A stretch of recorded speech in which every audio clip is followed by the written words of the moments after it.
लखीमपुर हिंसा मामले में 3 महीने बाद बड़ा फेरबदल सामने आया है। जांच टीम ने मामले में नई धाराएं बढ़ाते हुए मामले को दुर्घटना का नहीं बल्कि सोची समझी हत्या की साजिश बताया है। अब तक एसआईटी एक्सीडेंटल केस के साथ ही विकल्प के रूप में हत्या की धाराओं के साथ मैदान में थी, जबकि सोमवार को एसआईटी से जुड़े मुख्य विवेचक ने साफ कर दिया कि बारीकी से जांच करने पर यह स्पष्ट हुआ है कि लापरवाही और उपेक्षा पूर्वक गाड़ी चलाते हुए मृत्यु कारित करने का दुर्घटना मामला नहीं है, बल्कि सोची समझी साजिश के चलते भीड़ को कुचलने, हत्या करने और हत्या के प्रयत्न के साथ ही अंग भंग करने की साजिश का साफ साफ मामला है। इसीलिए केस को परिवर्तन करते हुए हत्या और हत्या के प्रयास के साथ ही अंग भंग करने की धाराएं लगाते हुए 120B, 307, 34, 326 आईपीसी की धाराएं बढ़ाई गई हैं।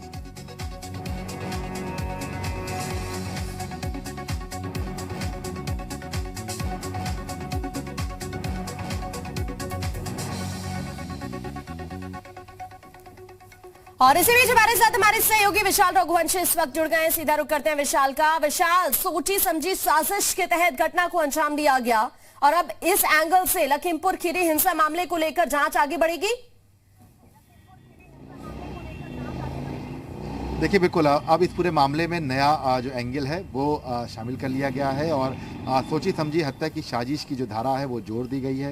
इसको बिल्कुल भी दुर्घटना नहीं बताया गया है। जो धारा थी वो हटा दी गई है और जो विवेचक है उसने ये जो धाराएं हैं वो हटा दी हैं। क्योंकि आज कोर्ट में लखीमपुर में इसकी सुनवाई है, तो ऐसे में जो ये नई धाराएं हैं जो एसआईटी की जाँच में जो सामने आई हैं, इन धाराओं के बाद ही जो फाइल है, जो एप्लीकेशन है वो फाइल की जाएगी कोर्ट में। और चूंकि एसआईटी के जो मुख्य विवेचक हैं उनकी तरफ से ये धाराएं बढ़ाई गई हैं, उनका साफ तौर पे कहना है कि ये केवल एक दुर्घटना नहीं थी, कि एक हादसा नहीं था, ये एक सोची समझी साजिश के तहत किया गया था और जांच में ये बात सामने आई है, जिसके बाद ये धाराएं जो हैं ये फिलहाल बढ़ाई गई हैं और ये कहा जा सकता है कि अब मुश्किलें जो हैं वो आशीष मिश्रा की बढ़नी बिल्कुल तय है। बिल्कुल, ये माना जा रहा है कि मुश्किलें वाकई अब आशीष मिश्रा की बढ़ सकती है। बहुत शुक्रिया आपका विशाल, तमाम जानकारी साझा करने के लिए। तो ये इस वक्त की बड़ी खबर है, क्योंकि इस मामले को लेकर जैसे जैसे जांच आगे बढ़ रही है, अब एक नया एंगल जुड़ता हुआ इस मामले को लेकर नजर आ रहा है। ये कुछ धाराएं भी आपको इस वक्त हम दिखा रहे हैं जिन्हें बढ़ा दिया गया है। 120B, 307, 34, 326 आईपीएस की धाराएं बढ़ाई गई है। अब सवाल यही है कि आशीष मिश्रा की मुश्किलें अब और ज्यादा बढ़ सकती है। और अब आगरा से इस वक्त की बड़ी खबर आपको बताते हैं। वैक्सीनेशन की रजिस्ट्रेशन को लेकर वसूली। वैक्सीनेशन कैंप पर खुलेआम 10 रुपए प्रति रजिस्ट्रेशन वसूले गए हैं। हेल्थ कर्मी खुलेआम कर रहे हैं वसूली से रजिस्ट्रेशन। 10 रुपए प्रति रजिस्ट्रेशन से रोज 30,000 की कमाई हो रही है।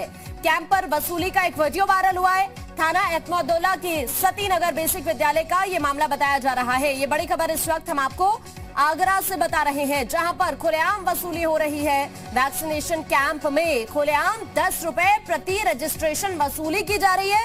हेल्थ कर्मी खुलेआम वसूली से रजिस्ट्रेशन करें। 10 रुपए प्रति रजिस्ट्रेशन से रोज 30,000 की कमाई हो रही है। हालांकि इसका एक वीडियो भी वायरल हुआ है और ये तस्वीरें भी हम आपको दिखा रहे हैं कि किस तरह यहाँ पर रजिस्ट्रेशन हो रहा है और किस तरह से यहाँ पर वसूली भी की जा रही है।